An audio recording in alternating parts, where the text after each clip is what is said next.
Bueno, vamos a continuar, chicos, con la nomenclatura de los nucleósidos y los nucleótidos. Esto ya lo había visto en el video anterior, cómo se iban nombrando.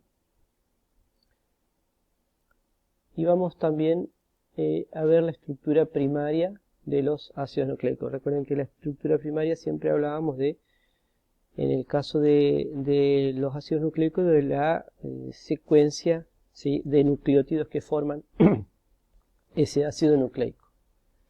Bueno, fíjense, les leo el texto para que después entiendan un poquito el esquema de cómo se forma la estructura primaria. Primero son polímeros de nucleótidos.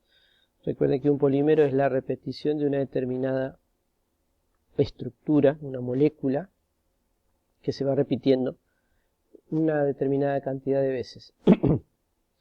Dice, son polímeros de nucleótidos en los que el grupo 3-oxidrilos, este 3 se refiere al carbono 3, ¿sí?, del azúcar que forma parte del nucleótido, ¿sí? Del azúcar de un nucleótido, perdón, forma un enlace, o sea, el oxidrilo está en el carbono 3 del azúcar, forma un enlace con el grupo fosfato, ¿sí?, que está unido al carbono 5, ¿sí?, del azúcar, pero del nucleótido siguiente. ¿Se entiende? O sea, se une, vuelvo a repetir, ¿sí?, como se forma un enlace entre el oxidrilo, ¿sí?, del carbono 3 del azúcar de un nucleótido, ¿sí?, con el grupo fosfato que está en el carbono 5 del nucleótido siguiente. Esta unión fosfato, o sea, entre el oxidrilo y el fosfato, ¿sí?, entre los azúcares siempre se da, se conoce como enlace fosfodiéster, ¿sí? Bueno, al añadirse más nucleótidos mediante enlace fosfodiéster, se forma un esqueleto constituido por grupos azúcar y grupos fosfatos alternativamente. Ya lo vamos a ver en un esquema, este texto, que suele ser complicado de entender así. Cada ácido nucleico tiene su propia secuencia particular de bases, que se conoce como estructura primaria y es la que lleva la información genética de la célula. A lo largo de la cadena de ADN y ARN, las bases unidas a cada uno de los azúcares se extienden fuera del esqueleto del ácido nucleico, ¿sí? Fíjense, en cualquier ácido nucleico, el azúcar de uno de los extremos tiene un 5-fosfato, o sea, un fosfato unido al carbono 5, terminal y que está libre o sin reaccionar, y el azúcar del otro extremo tiene un grupo oxidrilo libre. Vamos a ver en el esquema directamente, que es más fácil de entender. Fíjense. Acá tenemos el azúcar. Tenemos el carbono 1. En el carbono 1 está unida la base nitrogenada. El carbono 2, y en el carbono 3 hay un oxidrilo, ¿sí?, libre. Seguimos con el carbono 4 y en el carbono 5 está el fosfato. Por eso es 5-fosfato, 3 oxidrilo. ¿Qué va a pasar? Este oxidrilo, que está en el carbono 3 de este nucleótido, se va a unir al grupo fosfato que está unido al carbono 5, pero del nucleótido siguiente. Y esa unión va a ser una unión fosfodiéster. Y acá tenemos el esquema. El nucleótido, que estaba en la parte superior con su base nitrogenada, se une al fosfato del otro nucleótido formando esto, se llama enlace fosfodiéster, ¿sí?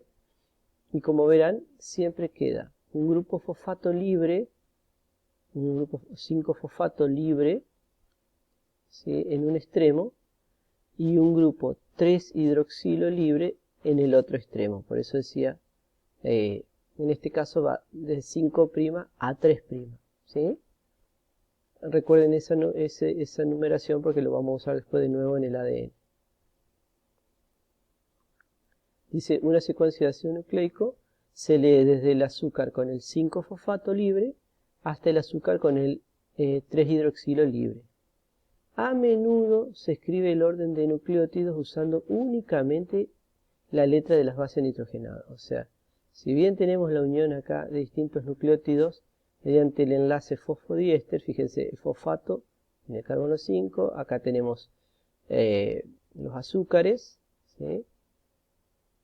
Todos se van uniendo, ¿sí? del carbono, del 3-hidroxilo libre al grupo fosfato, ¿sí? Que está unido al 5, al carbono 5 de este azúcar, y nos va quedando la base nitrogenada, ¿sí? Hacia un lado, se va formando como la cadena, ¿sí? Bien, para resumir cómo se lo suele nombrar, directamente siguiendo la secuencia, ¿sí? De las bases nitrogenadas que forman ese nucleótido. Por lo tanto, este nucleótido, la estructura primaria es adenina, citosina, guanina, timina.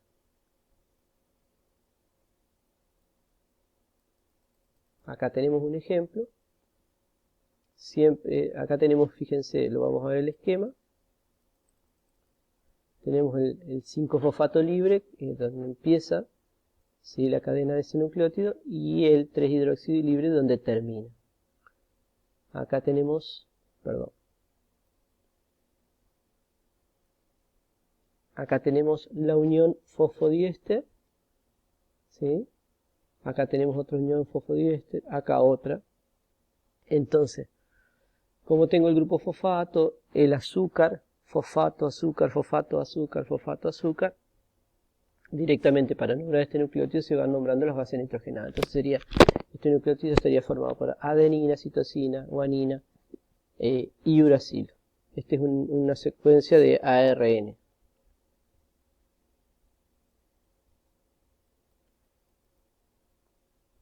Vamos a continuar unos minutos ahora hablando de la doble hélice del ADN, ¿sí? Bueno, acá hablamos un poquito en los 40, ¿sí? Los biólogos han determinado que el ADN de diversos organismos tenía una relación específica entre pares de bases. La cantidad de adenina era igual a la cantidad de timina, ¿sí? Y la cantidad de guanina era igual a la cantidad de citosina, o sea, esta igualdad que está acá. De esta forma, dice, se determinó que la adenina estaba siempre emparejada 1 a 1 con la timina, y la guanina estaba siempre emparejada 1 a 1 con la citosina. Acá tenemos esta relación, ¿sí?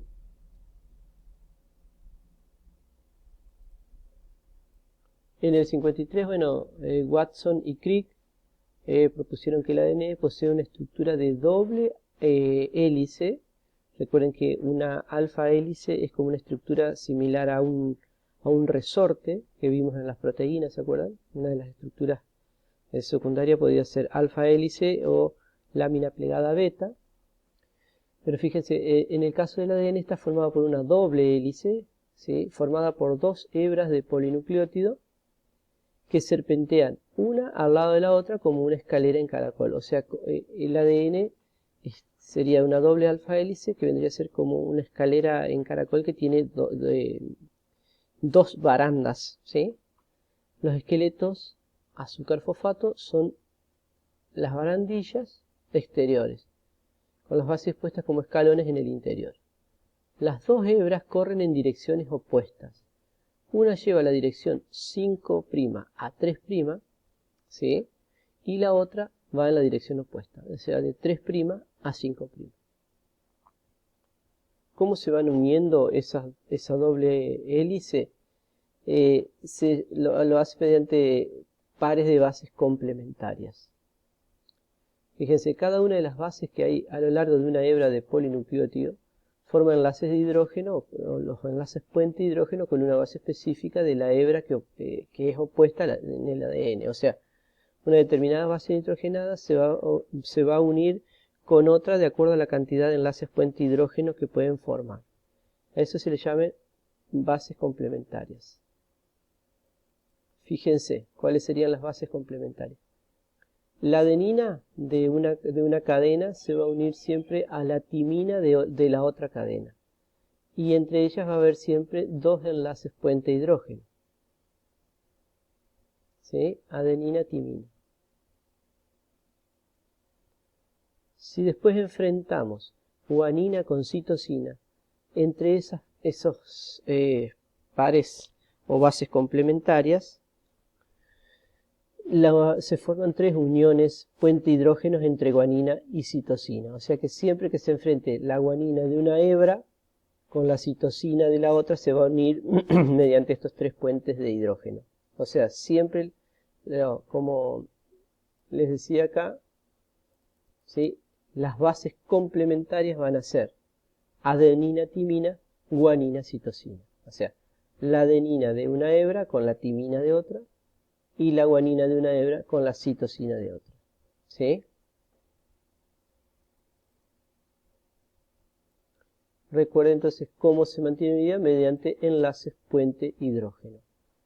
¿Sí? Acá el puente hidrógeno entre adenina y timina son 2 puentes de hidrógeno y guanina, citosina son 3 puentes de hidrógeno. ¿Sí? Por lo tanto, al haber más uniones puente hidrógenos en este par, la unión es más fuerte, por supuesto.